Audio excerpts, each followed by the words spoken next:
All right. Hey, folks, welcome in. It's another episode of A Nichols Worth. Thank you for joining me here on the program. It's Wednesday, March the 10th, about 1 year after it all went down. People know what I'm talking about, of course, talking about coronavirus restrictions. It's been about a year since we've been under lockdown as a country, as a nation. That's kind of a long time. 528,000 deaths later, of course, is where we are in this process. And the virus is still very dangerous. It's still it's still evolving. There's lots of things that are happening. So one of the things that's going to be happening is, of course, a stimulus package is coming to Americans. That is now official. On Monday, it looked like all the hurdles were pretty much passed. Today, final signatures in Congress went across in so many words, and we're going to be getting this rollout, this I guess virus stimulus relief program rolled out pretty soon. So that's exciting news, if nothing more than for the idea, of course, that Americans don't have to, at least for unemployed Americans, struggling Americans, other sort of targeted groups and stuff like that, don't have to necessarily worry about what's going to happen with them financially over the next couple of months, or at least not worry as much. And so we'll talk about that. We'll get into that today. First, of course, as a reminder to everybody listening out there, give this a share on your timelines, and you're welcome to jump into the conversation whenever you would like.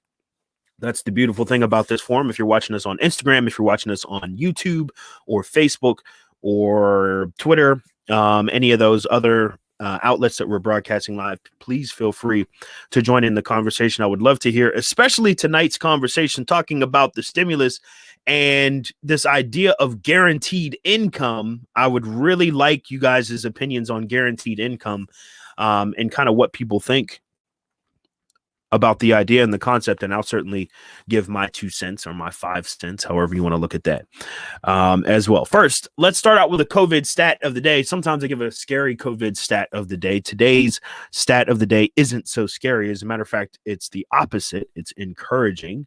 I like this stat of the day. Today's stat of the day says that Pennsylvania, that's the state that I live in and have lived in for 99% of my life, actually 100% of my life. I haven't lived anywhere else technically.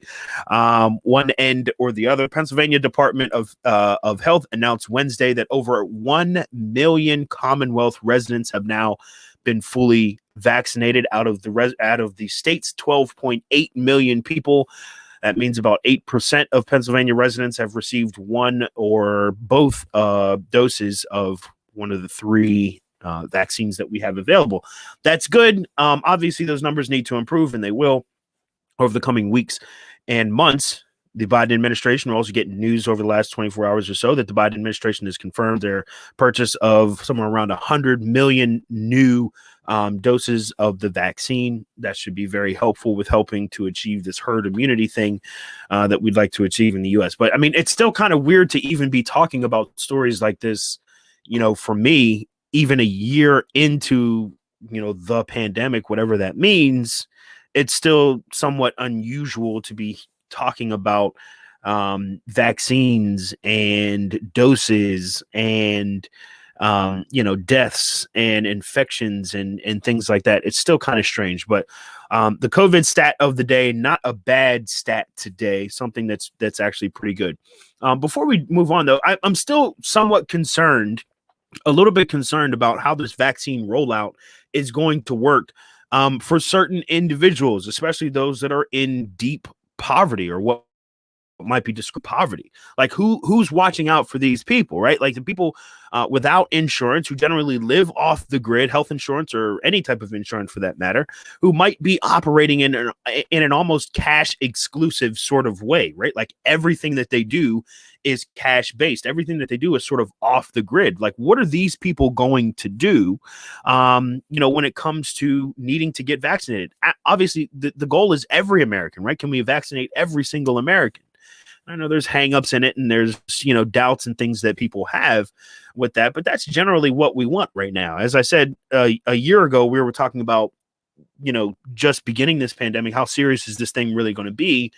And then a year later, it's like 528,000 deaths just here in this country. Obviously, it shows that it's pretty serious. So the vaccines along with other measures that have been taken over the last couple of weeks and months, have helped to sort of, slice the numbers a bit in terms of new infections and deaths and things like that. But the goal is not to reduce the amount of new infections and deaths. The overall goal, rather, the overall goal is to stamp this thing out entirely.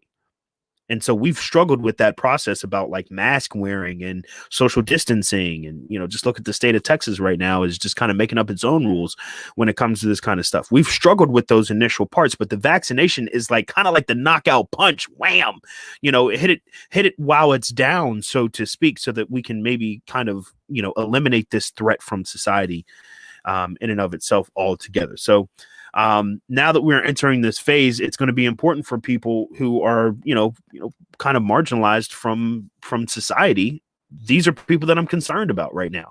Are they going to have same access to the vaccine? Of course not. But they may never get the vaccine, right? Like, these are people who live so far off the grid, according to what, a lot of these urban governments are kind of arranging right now, that they don't even know that they exist. I lived in parts in Philadelphia, and I knew people in Philadelphia, and I'm, starting to find some of those areas back here in my home in Pittsburgh too. But there were certainly folks that were, I don't want to say off the grid, but these are folks. It's hard to say. They're not really connected to a lot of state-run resources, so to speak, right? Like, they may receive some sort of benefit, or somebody in their family might receive a benefit, but there are people like living out of abandoned homes and stringing electricity from next door neighbors' houses and things like that. The people that technically have a social security number, but maybe that's just about it. Like, I'm tremendously concerned about these people when I think back, like, all the time, like who's looking out for them? This is also a group of people that's extremely, sort of skeptical about this particular vaccine, and reasonably so. Right? Like, we're talking about a group of people that's typically been ignored by their state government. We're talking about people who are deeply impoverished, right? Like, these are people who probably don't have a whole lot of trust in their state government systems, in their local government systems. I mean, they might be thinking of themselves, well, shoot, the government wasn't here for me whenever I needed them. And now here's this big important thing that everyone's talking about: vaccines distributed pretty much. They're not created by the government, but they're, orchestrated and distributed by the government. And now they want us to trust them on this distribution thing. Right. Like, I've talked with people who had these sort of hesitations, and that's what it's rooted in. It's rooted in a mistrust or a distrust, which we'll get into a little bit later. Regarding the stimulus and talking about the stimulus stuff. But that's something that I'm keeping my eye on as the good news of increased vaccine rollouts continue to roll in. I think that's something that we should continually kind of stay at the neck of, to ensure that people who are typically kind of ignored by typical news cycles like this are paid attention to when it comes to this one. This, my friends, is important. Getting vaccinated, most certainly.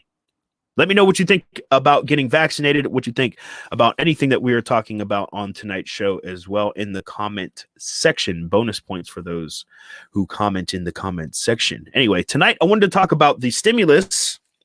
It's the main thing I wanted to talk about. That's the big news happening today, of course. And in short, we talked about it a couple of days ago, some of the details of it, and how much money is going to these sort of predetermined categories that are going to be a part of this bill.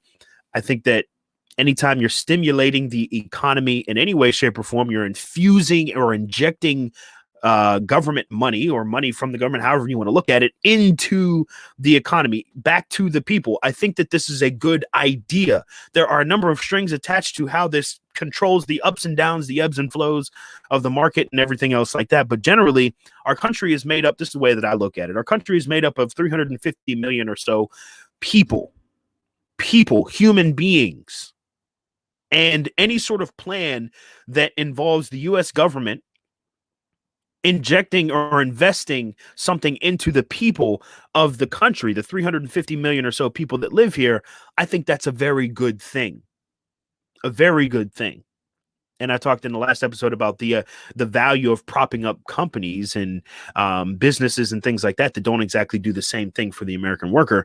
Well, this is in the stimulus world. This is something that's going to do quite the opposite, right? It's injecting money back into the American people. I think that overall is good. Now, you might want to go check it out if you want some more details. If you're kind of confused about what this stimulus plan means, do not just give up, right? Like, don't just say, "Oh, I don't understand this stimulus thing. I heard there's money coming. I'll let that rock out wherever it can rock out."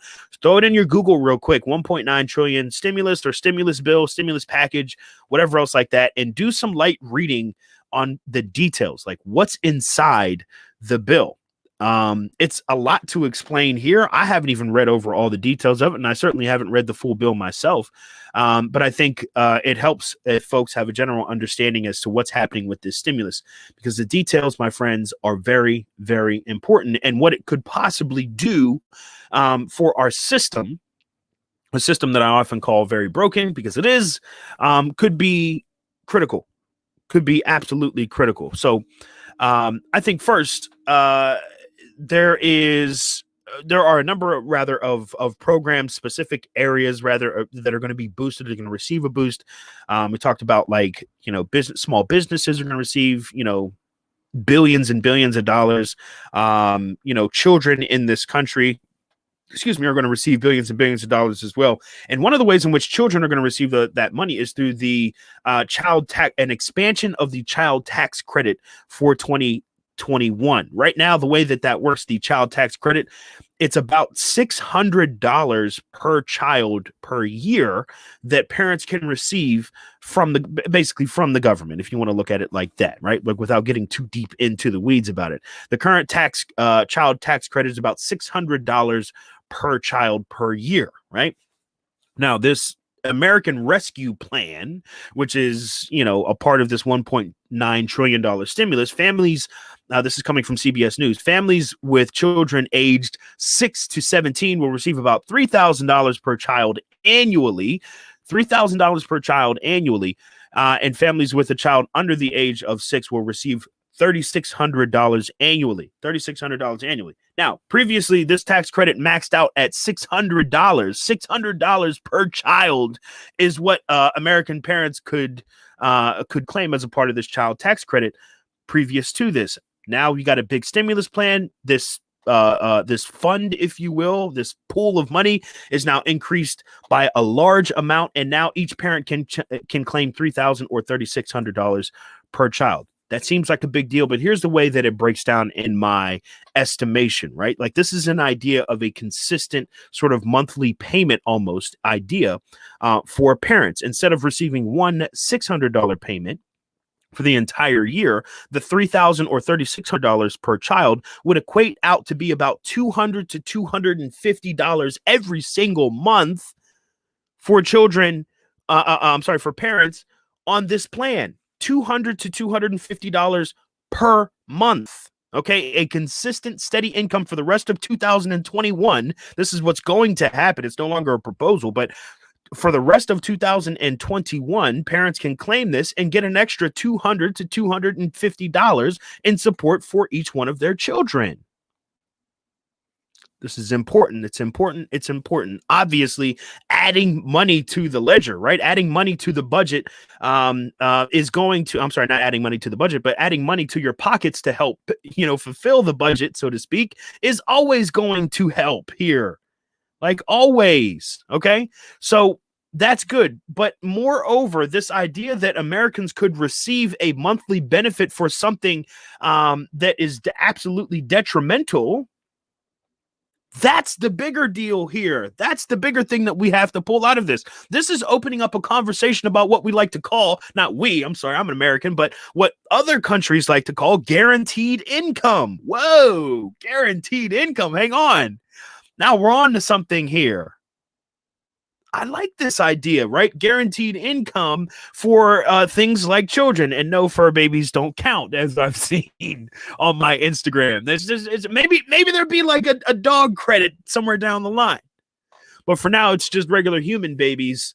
But keep your eyes peeled for that. This idea of a consistent income could sort of what's the right word? Ease the financial tensions that come with raising a child, with going to work every day at a job where you might be underemployed or unemployed entirely at all, entirely. These are things that could help lessen that load, right? Guaranteed income. So for those, we talked about it on Monday, for those who are totally unemployed, I said this before, with this new provision, people could be receiving as much as $36,000 a year in unemployment funds, about $3,000 per month. We know that that's not going to last long term, right? And that this benefit is right now only available for those who are completely out of work. Those who, make less than $75,000 are still going to get that one-time stimulus check.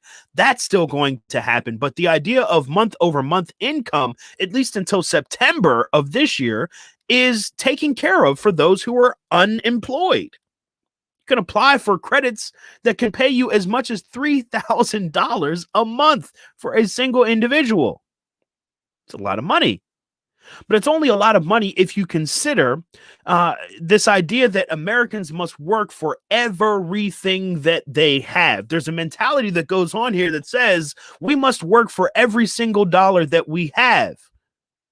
Everything that we do have, we must work for. And if we don't work for it, that makes you a bum. That makes you a welfare queen. That makes you somebody that's leeching from the system, so to speak. Well, that's just the American way. But whenever we look at guaranteed income in a different way, for instance, that parent that was previously just receiving $600 per year for their child, even despite the fact that they might be low income or whatever else like that, they might apply for other programs, etc. Right? But just just $600 per year per child, maybe a one-time, sort of help throughout the year, 1 or 2 time help per year. But when you're receiving that money every single month, maybe you might think twice about going to work when you are sick. Maybe you might think twice about missing time with your children so that you can work a double, just so that you can put food on the table for this month. That $250, that could be the difference in the monthly budget. And this is just one example of something, right? There are other tax credits that people can take advantage of. But the idea of guaranteed income oftentimes is sort of thwarted. It's opposed by people that assume that guaranteed income will discourage people from working. It will discourage people from stimulating the economy. It will encourage people to sit at home and do a big fat nothing all day and just take the government money that it's collecting from other hardworking individuals and other hardworking Americans. That's the misconception here. Does that happen sometimes? Yeah, sure. But that's what the whole system was made for. Come on. After the Great Depression, FDR, all those, the alphabet soup worth of organizations and programs that were put together, the idea was, instead of hoarding all this wealth in these small sort of pockets of the country, that we ensure that everybody is good by ensuring the safety, the social safety net is catching more of the people that fall. And you don't have these massive crashes again. And now we've certainly had some crashes since 1929, for sure. But we haven't had a sort of massive rethought about the distribution of the money of which we are taxed on all the time. We haven't had that conversation. We haven't had a serious conversation like that in like 80 or 90 years, maybe 100 years. And I think that in this awful moment that we've come across with coronavirus taking over everything and stopping and making us reshift and rethink everything that we do, in this moment, we have another opportunity to do something very monumental when it comes to the redistribution of the wealth here in this country. This country. Now, what is some of this opposition? What does some of this opposition look like, from a legislative perspective, right? Like, because that's where it matters, right? Like, I have all the ideas. I can have rather all the ideas in the world, but if I can't, if that can't be moved through a legislature, then it doesn't really matter, right? What's the opposition? Republicans have oftentimes been the opposition to ideas like this. Surprise, surprise, right? Republicans are all about squeezing, tightening the belt. Let's not give any of this government money away, as the government should be spending much, much less. Businesses and individual Americans should have more access to that money, et cetera, et cetera. We can have a whole nother conversation about that. But just two of the senators, Republican senators that have opposed this plan, have commented on this. Mike Lee of Utah, Marco Rubio of Florida. It's just a whole book full of things that I can say about those two, but I won't. They released a joint plan, like a joint statement, rather, in opposition to expanding the child tax credit, what I just explained there. Again, giving parents access to lots more money for their children. They said in this joint statement, an essential part of being pro-family is being pro-work. They're calling on Congress to expand the child tax credit, quote, without undercutting the responsibility of parents to work to provide for their families. A very interesting sort of viewpoint and outlook on that, right? The first part of that, an essential part of being pro-family is being pro-work. What does that even mean? What does that even mean? Like, I understand the idea that hardworking people are deserving of really great things and that model should drive and motivate a lot of people to work hard. I get that, right? But an essential part of being pro-family is being pro-work. I mean, how many folks that find themselves in financial disrepair in this country work all the time? The people, this is crazy, but the people who have the least amount of money that I know about are the ones that usually work the most. They're the ones that are usually at work the most or hustling, doing some sort of side gig, working 2 jobs, 2 shifts, and they do so because they don't have money, right? And the alternative is just like sit and rot, I guess, and do nothing. Nobody's going to do that. And so, of course, they work. The idea of being pro-work in this country is about as just as synonymous as being pro-oxygen. Of course, most 99% of people in this country, of course, are pro-work. We've never had an issue in this country with work. As a matter of fact, most of the work provisions that we've had to make in this country limit or restrict the amount of work that people can do at any given time or at a particular age. That's what we do in this country. The problem has never been about being pro-work. The problem has never been about getting up and working. However, when you're a Republican, that's how you have to frame this argument in Congress. Here's the kicker. Before I get to some of these comments, a recent CNN poll, which you have to take with a grain of salt, CNN, Fox News, MSNBC polls, you have to take them with a grain of salt. But these numbers are pretty damning. A CNN poll shows that 85% of Americans, including 73% of Republicans, support the policies in Biden's relief package that would provide tax credits and make them more accessible for low-income families. Even if you take the lesser of those numbers, just the Republicans of that group, 73% of Republicans in this poll say they support this, then what the heck is wrong with Congress right now? How come we don't even have 73% of all of Congress, mostly dominated by Democrats? How come we don't even have that kind of support for these kind of things? Despite the fact that 85% of Americans in this poll say 8 in 10, almost 9 in 10 say, yeah, we should do this. Congress is like, I don't know. We'll think about it. It's a disconnect that we got to talk about, and it's a reason why people hate our politicians. It's one of the reasons why. TKO Philly comments in and says the real issue is that the wealthy don't want to pay the government, who then would pay the people. They feel that's unfair, so they buy politicians at every level to thwart them, and that's a part. It's exactly the game, so to speak, on the high end. What she just explained there of how these games sort of work, and that's why I wanted to throw in that last statistic about the CNN poll. Like I said, you have to take it with a grain of salt, but still, that's an overwhelming percent of people that responded to this poll about this, whether or not they support expanding these tax credits or not. 85% is an overwhelming percentage. If I were to say that 85% of Americans support adding an extra, post office facility in their neighborhoods, it would probably happen. Like, sure, okay, we can do that. 85%, that's massively popular. But for some reason with this, when it comes to one of the most fundamental things about our society, one of the most fundamental issues that we have moving forward, that we need to address and address like ASAP, for some reason, there's some massive pushback on behalf of our representatives that say, maybe this wouldn't work. I think the people know best what the people need.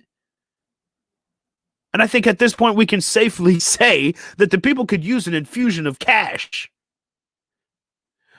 So I talked about the expanding the child tax credit, but of course we could do this with other groups of people. There's another group of people that I think gets overlooked in the wages and jobs conversation, and that's those who are underemployed, right? Those who are underemployed, or people who are going to work but just simply aren't making enough money to make ends meet, are a very ignored portion of this conversation. They're a very ignored group in this conversation.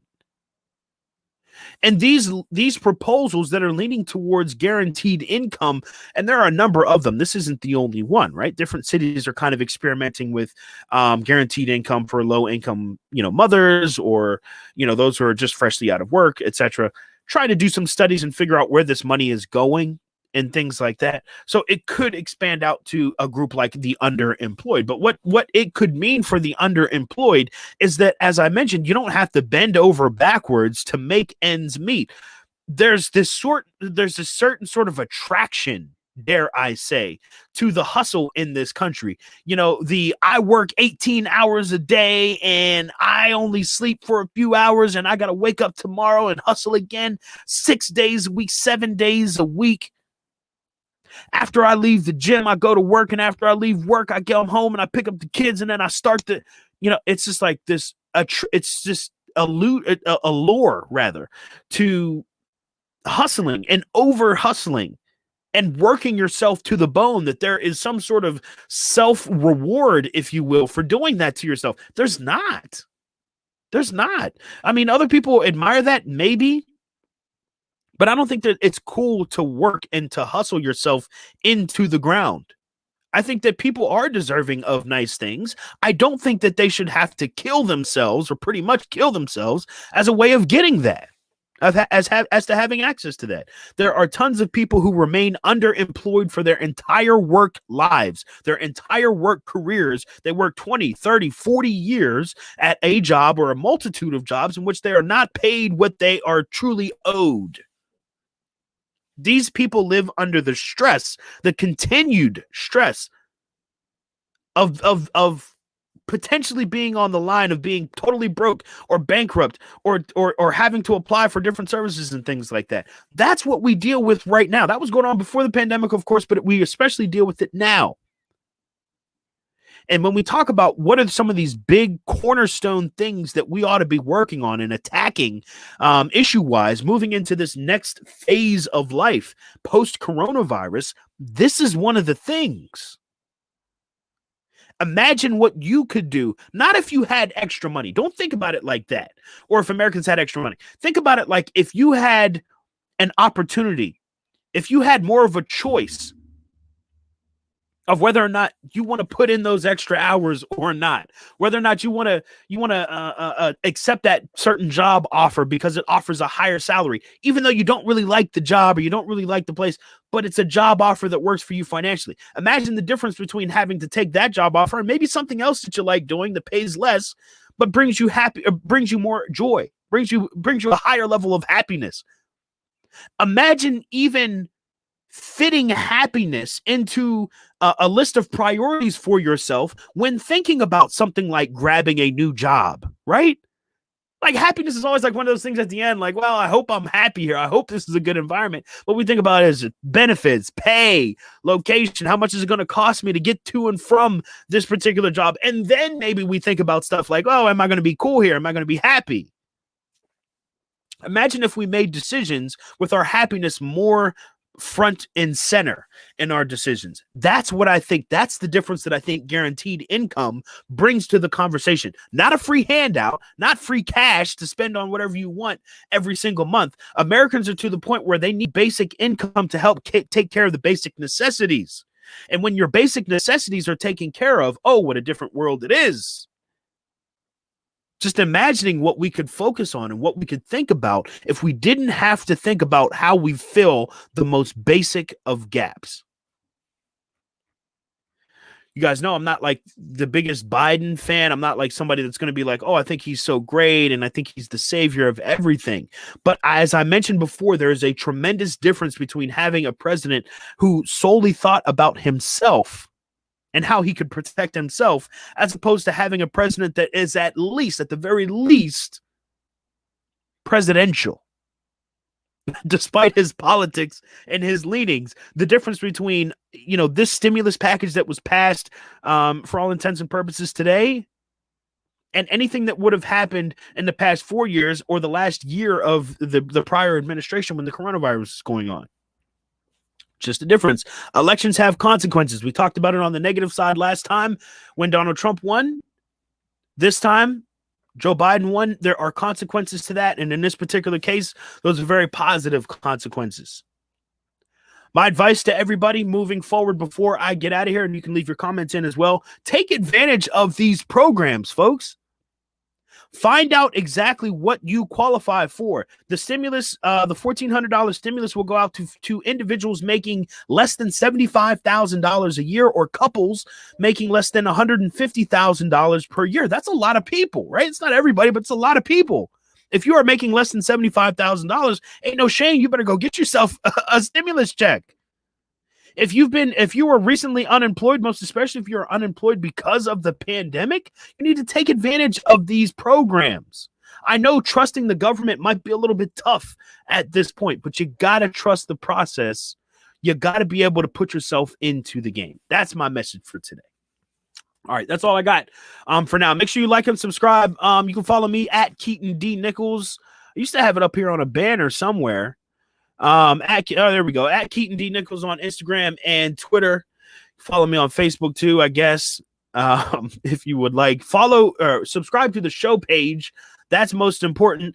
We're on YouTube, Spotify, Anchor, all that good stuff. Just search A. Nichols Worth, like my last name, A. Nichols Worth. That's how you sign up. Find all the good stuff. We'll have those episodes posted immediately after the show for you to listen to as well. Give us a share on the page. I'll see you guys Friday for another fresh Nichols Worth. Until then, everybody stay safe.